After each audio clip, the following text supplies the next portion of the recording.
Welcome back to Updated Roofing Insights Podcast Studio. Check this out. Comment below what you think about the studio. And please check if you subscribe or not subscribe. We appreciate every follower. And I realize a lot of people don't check on channels that they subscribe to. And I would surely appreciate it. We bring tons of value for free.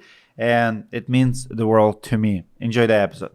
Welcome back, everyone, to Morning Brew with you homeowners. I'm your host, Dmitry. Today, we have emergency episode about ICE situation here in our hometown, Minneapolis. And I'm joined today with... This is Mike Holmes with Repair King. I'm Josh Lingower with Sharp Exteriors. All right, what a week. I hope it's not going to get much worse because I don't know how much worse it can get. We'll discuss today what contractors are going through, what homeowners should be expected in 2026 if it's not going to get any better anytime soon. So right now, Minnesota is literally ground zero for ICE enforcement. Thousands of agents have been sent here in the past few weeks. There are videos all over social media of people being detained. Everyone at some point, if you're immigrant, you probably know someone who have been detained, unfortunately, rightfully or not rightfully. We see Americans being detained. We see people with absolute legal paperwork and legal statuses here being detained and then released. And we're not going to get into political debates. We're here to talk about how all of this affecting contractors and what we can do about it. So let's get into it. So number one, why is it such a big deal for the contractor? So people in the industry already know, but for the homeowners listening, let's just talk about why immigration is such a big deal for the contractors. About half of all roofers in this country were born somewhere else. It is estimated that 32% are undocumented or illegal. And number one question that ICE agents are asking you when they stop you is, were you born here? And it's kind of a trap question because, if you ask me, like, of course it's not. But then when did you get legal? When did you get your paperwork? I don't remember when I got my passport. Like, I can stumble, right? Like, they're looking at everything. And unfortunately, we see cases where people being detained, not always rightfully, right? So across the construction as a whole, 34% of workers are foreign born. In some trades, it's even higher. 60% of drywall and plaster crews are immigrants. All of this means that when there are raids, fear spreads fast, crews stop showing up, and delays builds up, and business shut down. So it does not affect only those immigrants, it affects the businesses. I actually have been getting tons and tons of messages. You were one of them, looking for the crews, not because they all got deported, but they're simply afraid to show up at work. So we heard from local contractor who says ICE arrested subs at their job sites even after they showed papers to prove legal status. The subs were released hours later, but they still had to deal with the stress of being locked up. And John here will share his story when we come back after the break. But first, why this is such a big deal for the contractors? I think one of the first things that people should kind of get straight is I think a lot of people just think that only illegal immigrants should be scared and have fear. And I think that the one thing is that many of the people probably don't really understand that the people that are feared or anybody that may be mistaken for an illegal. There's so many restaurants. I mean, I live in Woodbury, and I just seen that there was a restaurant out there that had to make a public apology statement saying, hey, we have to shut down temporarily because our cooks are afraid to come here, and they're all legal. But the problem is that so many people that aren't just illegal guys are getting snatched up, so everybody's scared.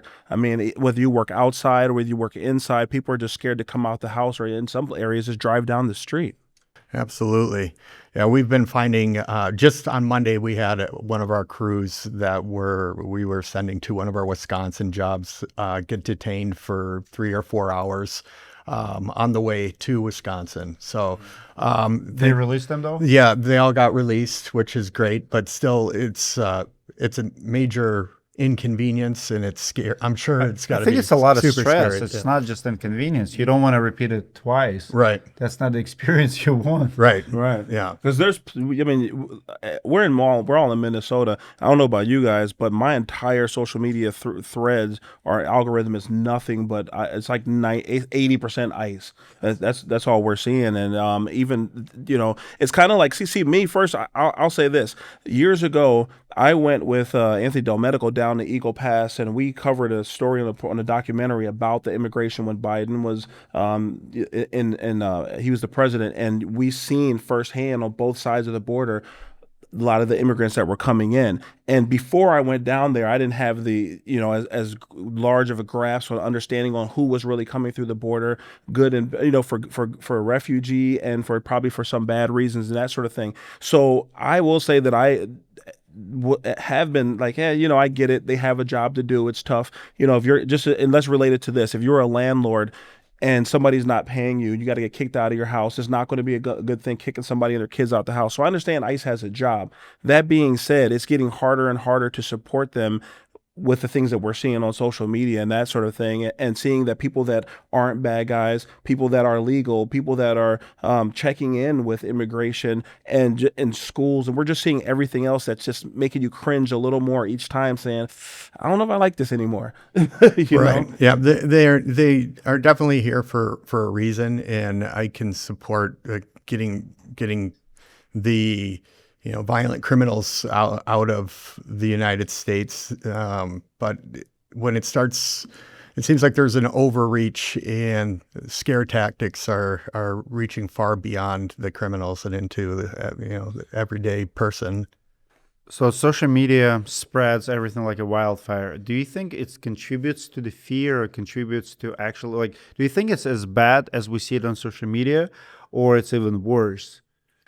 I think what social media does is it puts a spotlight on what's going on. So something could be happening around the corner at the closest gas station to us right now. We would never know. But because now with social media, you see it. So now you're more cognitive about it, and therefore it's more real, and it does add to the fear 100% because you're seeing it happen. We all Next. Yeah, anybody could be next. But it definitely works both ways depending on your algorithm. So if what's being shoveled into your phone, it might be that all immigrants are. So if you follow it, so it might be that all the immigrants are doing criminal activity, or it might be that all the ICE agents are also doing criminal activity towards the immigrants. It's getting, in my opinion, it's getting overboard on how the algorithms are pushing one narrative to one person and another narrative to somebody else, and it's causing a lot of separation. Why do you think it's so polarizing? Because what I see on the political side, like politicians, like nobody's trying to understand both sides, right? Like everybody's like, it's black or white. You either support ICE or you're against it. And, I support ICE. I support what they do. But at the same time, I can see, like, we have a lot of immigrants in this country who are here on asylum. And I know one case, well, actually multiple cases where, let's say you come here from Russia because you oppose Putin.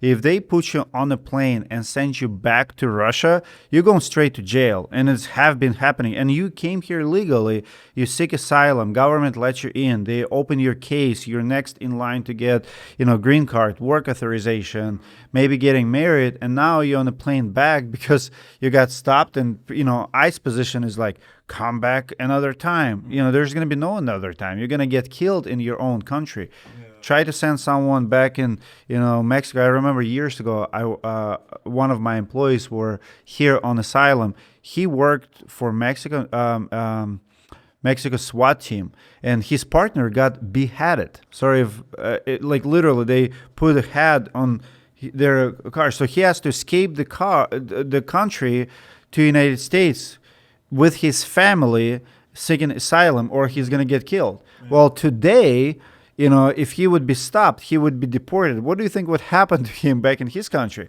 We're talking about SWAT officer, right? Like he did not ask it for himself. And I think you can't just create one rule for all and say, no, like what they do is right. You have to listen, you have to find solutions that fits, everyone, not just overreacting because of previous administration's actions. Yeah, it's not black and white. You can't look at, whether it's, I don't care whether, I don't want to get into politics, but whether it's politics, whether it's rules at a company, it doesn't matter what it is. Nothing is black and white, especially in these scenarios. There's so many different scenarios and situations. And with us being contractors, I think that we're really seeing our perspective of it and a lot of it. I don't know how it's going to affect the future of what we have going on right now. I'm just thankful that, if anything, that we are experiencing, as a contractor speaking. I'm thankful that this is at least happening in December and not 1 month after a big hailstorm. Yeah, we were talking about that in our office. If this would have happened over the summertime, we would probably be out of business right now. And as a smaller family-based contractor, we rely on our winter jobs to hold our cash flow, as our main season obviously is in the spring, summer, and fall. So our main season is obviously spring, summer, and fall, but these little jobs that we do, the siding jobs and the window jobs in the wintertime, that helps our cash flow. We have W-2 employees, and it costs a lot to keep these guys paid all winter when you don't have that money coming in. Absolutely. We're going to take a break. When we come back after the break, we'll ask Josh to share his story, what happened to his crew, and the whole background of that. Don't go anywhere. This video was made possible by Raindrop Gutter Guards. You've probably heard us talk about Raindrop before, and for good reason. These gutter guards are designed like no other. They're made of ultra smooth plastic and sit at the perfect angle. So all those leaves and debris, they slide right off. In the winter months, the guard's dark color stays warm in the sun, stopping ice in its tracks. No buildup, no clogs. Just set it and forget it. Plus, Raindrop has a hail warranty, so you know these things are built to handle whatever gets thrown at them, literally. It's a high-performance, low-maintenance gutter system. No matter the weather, Raindrop has you covered. Hit the link in the description and grab yours today. And we are back talking about ice situation here in Minnesota. We have Josh Longava in the studio. Brother, tell us what you do, how long you've been in business. What's your story briefly? Oh, well, I am part owner of Sharp Exteriors. I actually bought into the company about 3 years ago. I've been in the industry since 2001. I started as working for American Building Contractors, went into the insurance side of things for about 10 years. So I was a independent insurance, not agent, excuse me. Can I start Adjuster? over? Yeah. No, you're good. You're good. Independent adjuster for a little over 10 years, then worked for a few lawyers in the industry, then jumped over to the ownership side and sales side. So that's my short story of what I. So let's talk about your connection to the whole thing. Like, how many employees do you have? How many subs do you have? Like, how was your big business structured? So we have W-2 employees that range anywhere from about 8 to 17, 18, depending on the time of year. We use 1099 subcontractors quite often for our labor. We do self-perform some smaller tasks, and we are starting to self-perform more stuff now just because of the shortage of the sub labor. Do you feel the shortage? Do you feel like the effect of labor shortages in the United States? I've never felt the labor shortage in our business until about a month ago. Let me ask you this: what percentage of your employees are Latino or immigrants? So our W-2s, we have two. Well, we have Mexican and we have most it's mostly white, but what percentage of your labor force is it? 50%, 75%? Oh, it's going to be the high 80s. Okay, yeah, gotcha. yeah, high 80s. And then you said you've been feeling it too. Yeah, we've been feeling the crunch. We have about halfway through, towards the end of December, we had one job that was sat open for a week as we had to restructure and get our own guys out to finish it. Just because we're on the radio, so homeowners may not know, what does sat open mean? So we tore off the siding. Thankfully, it was all dried in and partially sided, but the crews got too nervous to be working. When did it start? When would you say you start noticing that your crew's getting nervous?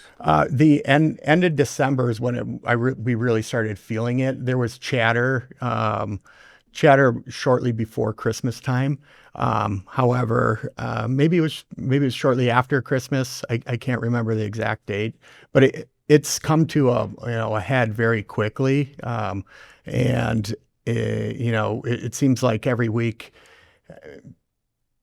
everyone's planning on working next week, but then they push it off a little bit further. And it's not that our guys are illegal. Like every W-2 that works for us, they're fully documented. Our crews have all passed the 14-point factor test for being independents that our state has required for independent contractors. So when you said your job was open, what happened? Like what happened? Whether there's because what I'm curious about is the risk for both sides. The risk for the homeowner for having a house open, and you as the contractor. What risk? So essentially, so I don't run production. So most of this information is going to be directly from my production manager. Just wanted to preface that. So essentially, what the independent crews are telling my production team is that they are nervous about getting detained, not being able to finish or start a job and not being able to finish it, and then also they're nervous about going in, getting released, and then maybe having ICE follow them home to get loved ones. I also want to address something with our homeowners who are listening. A lot of people say like, oh, contractors hire illegal immigrants and this and that, especially in the construction industry. I've been in business for 7 years. And one thing I can tell you, most contractors have no way to even check it. I think it's illegal, immoral. Like when someone comes to you, what does it require for the crew to get the jobs from you? And most contractors says, if you have EIN, if you have Social Security, that's like, we can't ask you for paperwork. We can't ask you for passport or your work authority. You have EIN, you have LLC, like legally, that's all we need. So in a sense, like the system not hides illegal immigrants, but we're not ICE. We can't check. Exactly. And if you think about any job that you've ever had, did you ever show a passport? Did you ever show a birth certificate? No. So it's the same thing for us. We do the same hiring process that anybody listening has had at any job that they've had. It's just applicants, mostly immigrants, just because of the trades. Nobody wants to do the work. Right. Yeah. And like you said, we're not ICE. It's not our responsibility to question somebody's citizenship.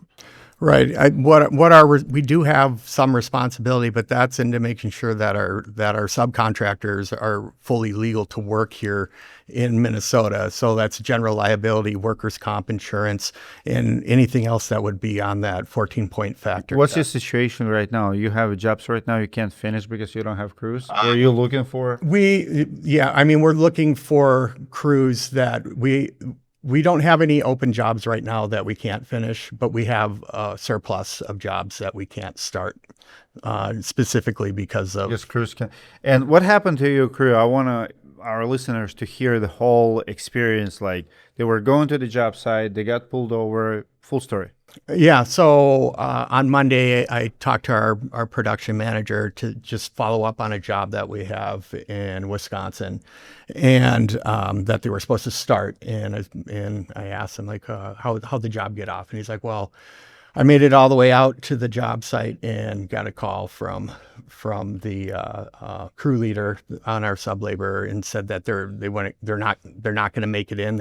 They were detained on the way to Wisconsin while driving. So evidently they were detained for a few hours and let go, but they're at the point where now they don't want to risk even really leaving the house. Right. If I were in their situation, I would definitely feel targeted. If anybody's getting pulled over while driving, I don't know how you I don't know how somebody can ascertain if somebody's illegal or not by driving next to them. So I'm not okay with that. And yeah, personally, I just had 2 days ago, my girlfriend who was born in she's born East African in Eritrea, half Sudanese or Sudan. but she was stopped walking to the car. She was walking to the car and had somebody stop her, and she said she just gave them their ID. Me personally, I probably would have put up a little bit of, I would push back a little bit. I'm a little hard headed in Jersey. Did they provide IDs and stuff, and they still took them? That I don't know all of the details. So that's this is information I got from my production lead. So if nothing changes, what do you think going to happen to contractors like yourself in our area? Because, well, there's a couple different routes. I mean, it could certainly cause people to go out of business. That's the doomsday scenario. It also could drive other businesses like myself to start hiring more self-performing laborers, which is not easy to do. We tried to hire, self-perform as much as possible. We were working at it this summer, and it was almost impossible to put a crew together. So, why do you think is that? It's a good question. I think a lot of it relies on that people that are good at their position typically have their own businesses or start their own small. They're independent. Also, they want a piece of the American pie or a piece of the American dream. This industry has supported me and my family, and I've said it to a ton of people. This is like one of the last industries that really you can thrive in, and like that American dream is still alive, and it seems like it's slowly slipping away. Would you say that people don't want to work, or like is it a problem don't want to do hard work like labor? Well, I guess my question is, why do you think immigrants are so good at it, and people who are born here not willing to do that kind of work? Well, I think that's a great question. Let me think about it a little bit, because I think there's like two facets to it. A lot of people give the younger generation crap for having poor work ethic, and I don't necessarily think that's the truth. Their work ethic is different than ours is. And I also believe, like, when you're new to a situation or new to a new environment, you do whatever you can to keep your head out of the water. You do what you can to survive. Right. And if that's, if that's humping shingles up a ladder, all day long, that's humping shingles up a ladder. Well, like, for example, he just, was that you that gave the example of the guy who was working over in Mexico and they came here in a refugee situation, right? And he goes back. Now imagine if that were you. Say you worked here, you went to Mexico. Do you speak Spanish? I do not. Okay, so then you go to Mexico and you had a job where you left America as a refugee situation. When you go to Mexico, what are you going to do for work? If you don't speak the language, you came there quickly, so you have to take something where you're not really talking to people, and those tend to be labor jobs. Absolutely.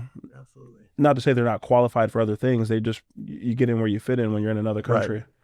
I agree with what you said. I don't think it's a work ethic problem. When I look at like my, 16-year-old son, I mean, he will outwork you and me, but I think that generation, we've been telling them work smarter, not harder. Right, like 100%. We've been telling them, learn computer, learn how to be good on your phone, or you're going to be like me, right? So for generations, we kind of said that hard work is evil, don't do it.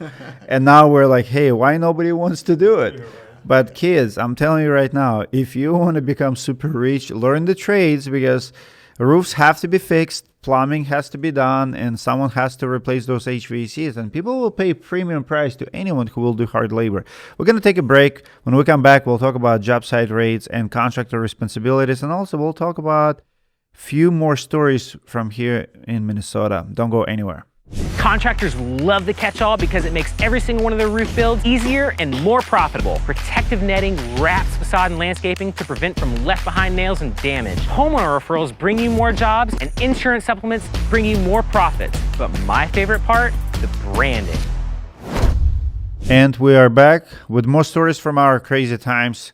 Mike has a few more stories.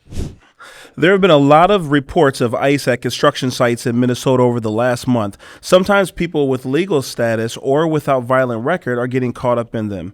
A few weeks ago, ICE surrounded two brothers on a roof, Marco and Edgar Dutton. An ICE spokesperson said that the agents were targeting Marco because he had been arrested for domestic violence and pled guilty to disorderly conduct. The brothers stayed on the roof for 4 hours in freezing cold temperatures. Eventually, Edgar came down. He was sent to the hospital and then detained by ICE. According to the spokesperson, Edgar's only crime was entering the U.S. illegally in 2019. Now he's facing deportation. Marco stayed on the roof until the agents left. He was not arrested, even though he was the target of the operation. That was in Chanhassen, and that was on a new construction site for people who didn't see that. I think that's crazy. If somebody's so scared that they're going to stay outside on a freezing roof and a freezing cold until they went to, I mean, geez. I can't say I blame the guy. Obviously, the guy was scared, right? Right. I just seen a video today. Oh, you posted of the fire truck. They used the fire truck to go up. Was that you? No, I saw that. Yeah, somebody used that. You see the huge fire engine coming down the residential street, and then they use that ladder to tell somebody to get on there. I mean, it's some scary times, and it's for contractors. I got a question for you as a contractor. You guys do primarily exteriors, it says, right? Correct. Yeah. So what is when it warms up outside? What does that look like for you guys so far? As far as how to adapt to what's going on with labor and everything right now? Because I know I myself too. I have roofs stacked right now too. Yeah. One of them is what we call an ugly roof in a roofing industry. It means it's a 2-story or higher, 2.5-story, 12 pitch redecking job. Right. Stuff that nobody wants to do, and you have to think about running the risk of, is there something that you don't know going on, or the guy's getting messed with in the middle of doing a serious construction job? Yeah, well, I mean, obviously in the springtime, things it's all boots on the ground and it's go. And during those times, safety is extremely important. Having anybody other than somebody that's used to being on a roof or in a construction site is not a smart thing, and it puts the workers at jeopardy, but it also puts those if it's agents trying to access roofing, it's not safe, and not to mention the photos that I've seen. No one has safety equipment on. If they're doing construction, if any at all on a roof, and they get up on the roof, those are OSHA violations. Or if there's a struggle, you've seen ice going up on top of the roofs and getting people. There could easily be a struggle on a slip and fall. But one of my questions is, Dmitry, what do you think about how this is going to impact prices? Do you think the price is going to get passed on to the insurance company or the homeowner? What do you think is going to happen? 100% not to the insurance companies. I mean, price is going to go up. It's supply and demand, right? Like when you cannot find laborers and laborers in demand. I mean, if you're the only one who is willing to do like you, and when you have more work than you can handle, what you do, you raise your prices. I mean, so it's capitalism. People will adjust. My biggest problem right now with the whole situation is weaponization. Like people use it as well. Like I see contractors, I see restaurants calling ICE. Like if you have employee you don't like, or if you a contractor and you don't want to pay your crew, you call ICE. And for me, that's absolute evil. It doesn't get any worse. And you've seen the stories. I'm speaking the truth. Like it's happening. Like that's like to me the saddest thing. When you hire a crew and you have I feel like if you're the contractor, you have to fight for your guys. Like we visited a business in Chicago, CNN Construction last year. One of the most impressive businesses when it comes to immigration that I have seen. So what that company did is they hire a lawyer and they have him on staff. So pretty much they work with the immigration within the company. So they were processing visa, applying them for changing statuses. They were helping us. So they have in-house crews and they were helping people with the paperwork within the company. So I feel like as a business owner, you are responsible. And then in the last segment, I'll propose the solution to this problem. But I think we have to show humility. We should be nice to those people who work hard, right? Yes, you can be illegal, but you should not die from cold.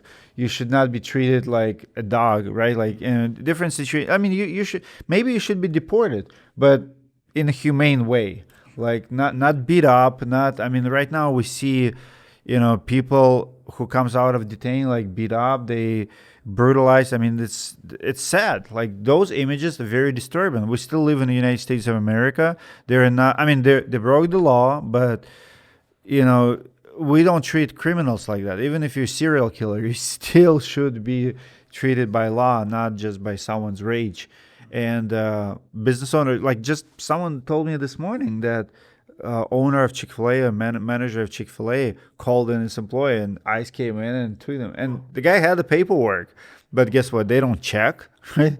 So it's, I guess it's a good way to get even with someone, but also a very shitty way.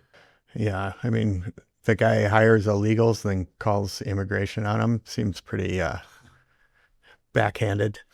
I've heard about this happening for years because I remember when there was a storm up in Brainerd area, we got some roofs up there, and our guys didn't want to go up there because they were scared of the white guys up there didn't like the competition, so they just go call immigration on people, and that was years ago. And so I could imagine that's probably happening now. Well, I'm sure all those things do happen for sure. It happens. And we do have a bitter population, bitter people who are just waiting for the opportunity. And I think they're cheering right now and fueling this fire. I think people definitely have to be deported. There is no question of it. Like, depending how you came, because, I feel like we went from one extreme to another. One extreme was I'll share the story. Like years ago, I'm talking about like 2015, 2016, I have this sub, and it was my best crew.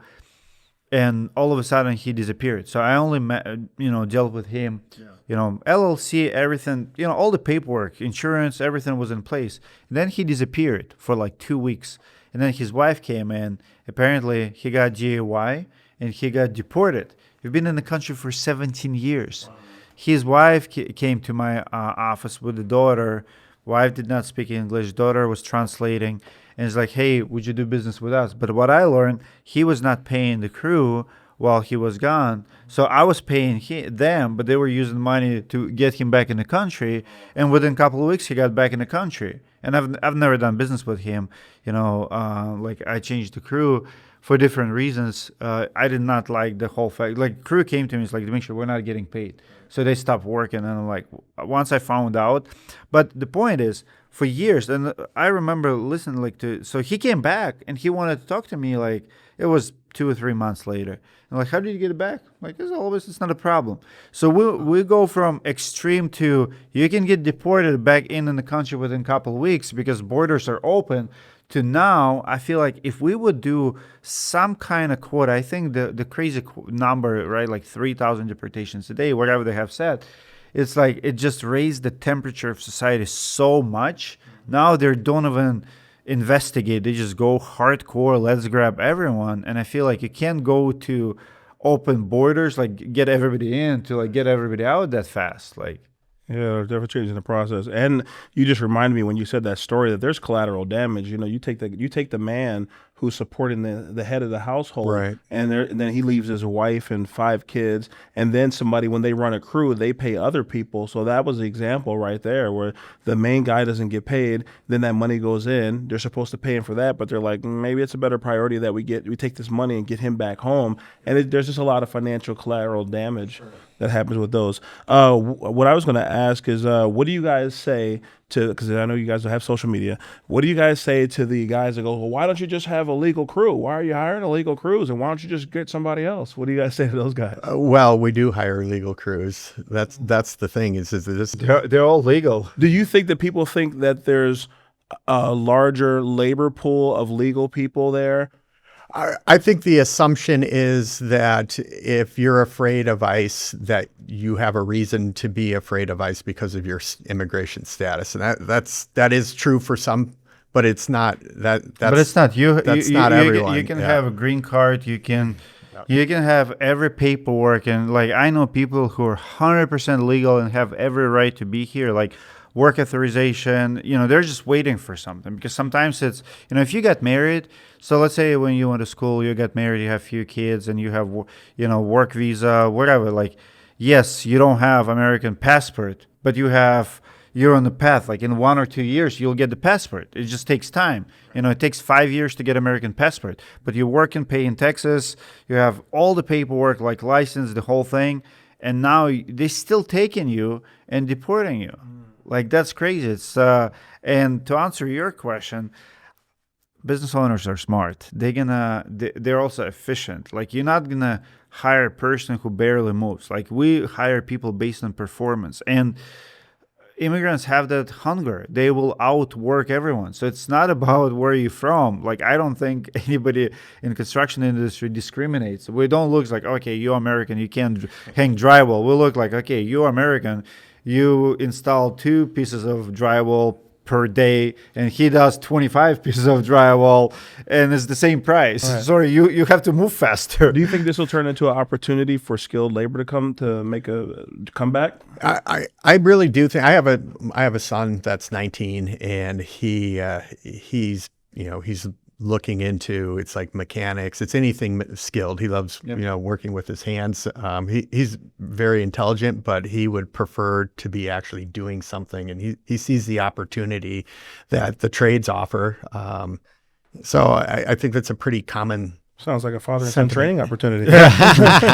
Show him how it's done. Right. I would say 100%. If there's demand have been there for years. Like, when I started my flooring company back in 2015, I was making like $500. No, 2012, $500 a day.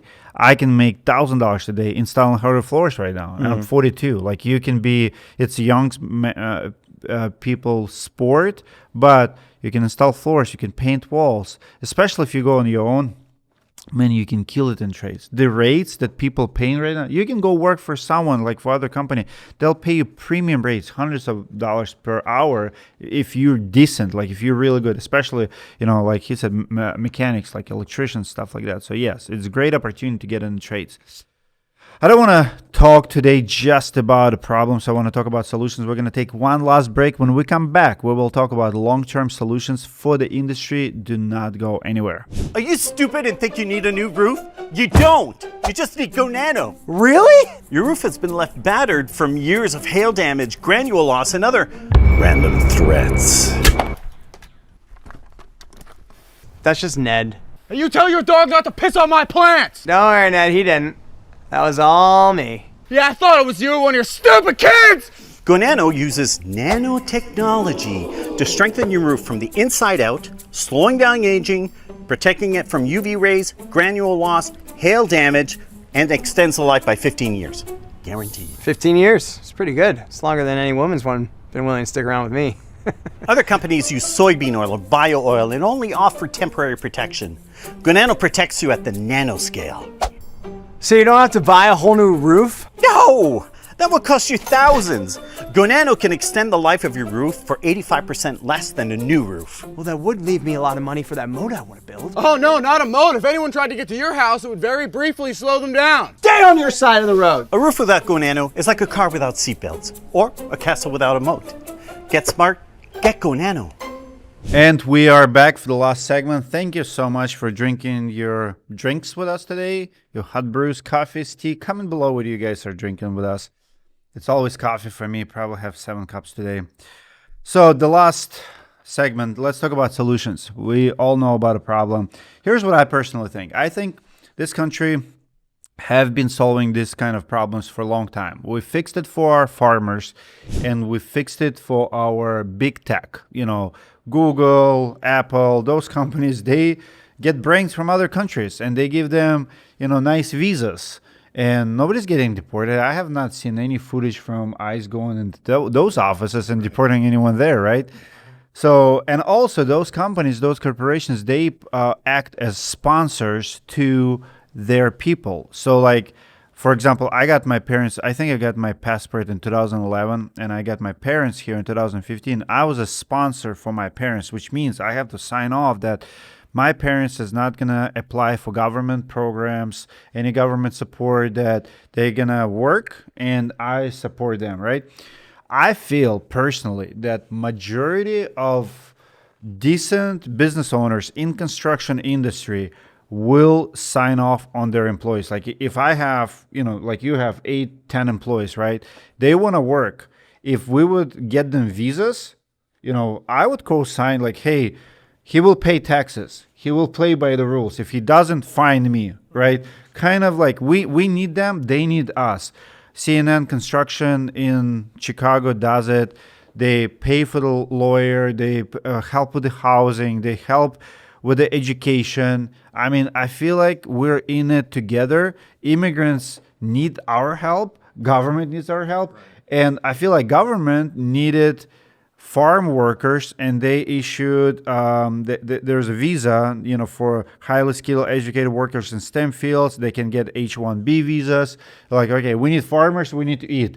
Let's just get people work our farms. Well, you think you don't need roofs? You think you don't need siding?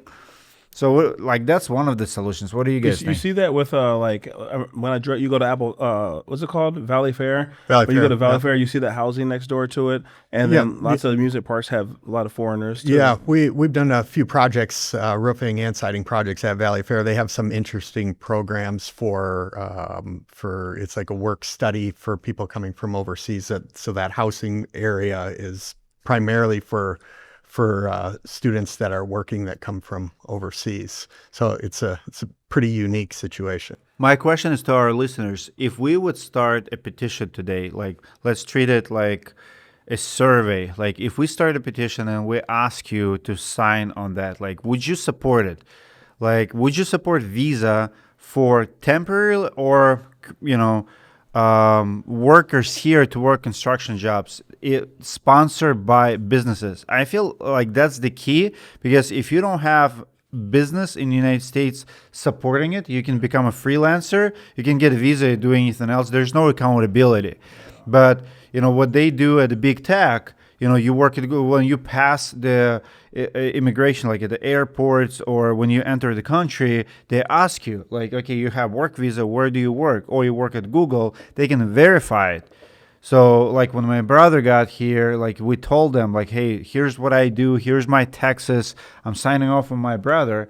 Would you support that kind of petition? I'm asking both homeowners, contractors, and immigrants. Like, what do you think about this idea? I think it brings ultimate accountability, because we have a lot of crews, a lot of guys who, say they want to work, but they abuse the system. They come to the country on whatever premise, and then, I think people should be accountable for being here and not paying taxes, because we're all tired. Like, if I pay you, first of all, we also should get rid of any cash under the table kind of deal. Right, absolutely. Because how many, the problem is real. Like, a lot of immigrants and a lot of crews do not pay taxes. They send it overseas, and that's a problem too. Mm-hmm. Yeah, I think that's a great solution. It does add another level of oversight for the contractor, but it does also it gives us the opportunity to develop to develop an employee, and making sure, as you probably know, a lot of times you put in a lot of time and effort into developing an employee, just to find that they wind up going somewhere else. And this is an attempt of being able to do that and not have to worry. You could pour even more of yourself into that employee. It probably would even make everything more secure, because if you knew that place, I mean, what kind of think about the loyalty you would have for that business. If I knew if somebody came to my company and they knew that I backed them and I was making their family feel safe and secure and Sure. giving them a new start somewhere, they'd probably be a lot more loyal, and we'd probably have a better relationship. And I just think that it would make sense that there was some sort of accelerated program for people that are trying to transition. Like, if there was some sort of a job or career pathway that especially in these times right now, I'm thinking and I'm hoping that the times will push change and make it happen faster. Right. You know? Yeah, well, I mean, this could certainly be the catalyst for something like that. When we have big shakeups, there's usually something major happens either one way or the other. So we try to push for something positive. I think it fixes a lot of problems that nobody's talking about, because there's certain type of abuse happening, like people, like crews oftentimes not getting paid. Crews oftentimes not doing quality work because they can, if they have too much, they go from here to here. And a lot of contractors, unfortunately, they feel like, oh, the crew's always there. They're always coming. There's always next crew, until it's not. There are only so many crews you can screw, right? But if you sign for them, if you're in a relationship, if you interview them just like they interview you. Now you almost like a business partners. Also, I think it could be a pathway to citizenship later on. If you hold this visa for, let's say, 5 years, you can apply for like green card, or you've been here 5 years, you pay taxes, you have work visa, just like any other work visa. Right. Yeah. Yeah, I think it's time to roll out. I think the solution is it's time to roll out a new program, and like I said, maybe even accelerate something, because I don't see why people go to other countries for work visas. We have au pairs, we have all sorts of different programs for people that are willing to go somewhere else and contribute successfully to the society. I think now, like you said, things got shaken up, so I think now we have the shake. We're complaining about the rattle, and now it's time to roll out a new program. Right, there you go. Mm-hmm. The problem is, like we have NRCA, they're the biggest roofing industry lobby here, right? And they supported several bills. One of them was they were trying to get Essential Workers for Economic Advancement Act that would allow business owners and contractors bring workers when we don't have enough workers here in the United States. The problem is, how do you prove? And I think that I've read about it before. They said, like, if you place an ad, like you literally have to have an ad and not have enough applicants, which we all know. Like, you put an ad and you might have like 10 applicants, right, and even interviews, but people just don't show up. Like, I think it's not easy task to prove that you don't have enough people willing to do the work. So my question is, how do we prove that we need immigrants to do it? Well, that's a good question. I think you already answered it. Ads. I mean, is there any fairs, is youth, colleges? Yeah, I think the people will just speak for themselves. If you have enough owners complaining, they're not complaining, they're not wasting their time. Owners have enough things to do if they're going to be talking about government does not know that. Government does not know your problem, my problem. I met my accountant yesterday, and he told me, Dmitry, like, government at the top, they passed a law on tariffs, but they don't know what tariffs doing like to your business. You have to speak up, and you have to go to lobby. You have to go to your senator and say, hey, man, here's the problem. Like, I have these ads and nobody wants to do it. Right. And unfortunately, and it's very painful right now to say it, but if you look at what happened to farmers, because farmers have been struggling with this way, sooner than us, right? They fixed some of this problem, but where's farming today? They're still struggling. Like, they're like 10 years ahead of us, and the problems that they have, I feel like it's coming to us, and it's very sad. But at least labor part, government recognized in farmers, like, hey, we're going to give them H-1B visas. Correct. Like, I think this thing's going to knock some companies out off their horse, man. And I think that's just the truth that nobody's really talking about. It's going to slow down production. You have a company, you need money to flow at a certain pace, right? Those sales guys need companies to get paid. will go out of business. Yeah, the sales guys need to get paid. If production slows down, there's guys out there, but guess what? They're going to probably be able to be real picky. You know what we're going to see? We're going to see salespeople going installing roofs. You want a job? Yeah. Like, Well, you want to get paid? Here's your opportunity. If you go out and look at my truck, I have a ladder hanging out the back of it. I'm doing things I haven't done in, 5 Small repairs, mostly site visits. Yeah, the ladder's on the back just from a small soffit collapse from the weight Going of back ice and to snow. labor days. So it's not beneath me. I used to strap on the tool belt quite a bit, and I actually don't mind doing it. But that's not, I'm 51 years old, so. I don't 50 and a half. I don't last too long anymore. So yeah, back gets sore, everything starts to tighten up. But yeah, we're all definitely going to be strapping on the tool belt if this lasts too long. Well, here's my hope. I want to finish with this. I have seen what we see in Minneapolis. In other states, I actually talked to a contractor this morning from Fort Worth area, Texas, and he said, we have this 9 months ago, and then they kind of back off. I hope that we just have the wave, and it's like, I don't think this intensity is sustainable. If they're going to keep pushing this way, like, we're going to destroy the construction industry. People just move out, like, and literally we'll have leaky roofs in like 2-3 years and nobody will, like, they have to back off. But we also have to fix the immigration issue. And I believe the future looks bright, but I feel like we have to make a move now. We have to change the law. We have to give opportunity to people willing to work. I don't like the fact that they're stopping people in the vehicles and chasing people on the roof that actually have a paperwork. That needs to stop. Comment below what you think if you're watching us on YouTube. Thank you so much for joining us for the drink this morning, and hope you will join us next Saturday.